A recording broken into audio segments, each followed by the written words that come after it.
Pro se legal representation in debt litigation. Brought to you by Kenneth Chabert at yourlegallagat.com. Your advantage if you're being sued by debt collectors. Pro se legal representation means representing yourself rather than hiring a lawyer to do it for you. You have the right to do that in essentially any court proceeding, whether as the defendant or plaintiff, and whether the matter is civil, that is for money, or criminal. Pro se is a Latin phrase meaning for oneself, and you will sometimes see it called propria persona, usually abbreviated to in pro per.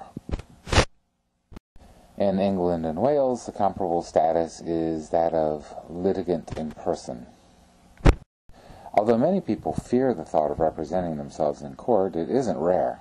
In over half of domestic law cases, at least one person is pro se, and in many of them, both are. And it is a growing trend, both in family law and other matters.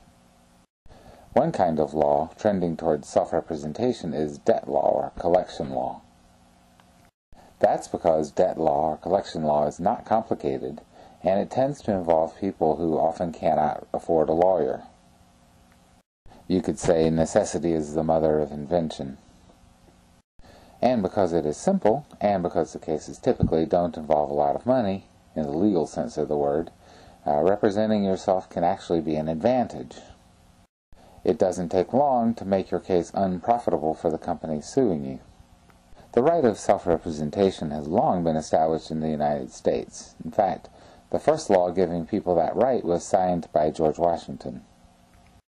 California's rules of civil procedure explicitly favor tolerance of some of the mistakes people representing themselves can make. In reality, every state probably does it in a practical way. But that doesn't mean you can count on special treatment.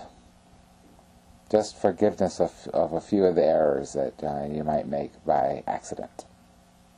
Judges vary. Some will be helpful and some won't. But debt law cases are largely document intensive, and that means you're not going to need the judge's help most of the time. These cases often don't go to trial at all because it becomes clear that either the debt collector does have the evidence or that it does not. Usually that it doesn't.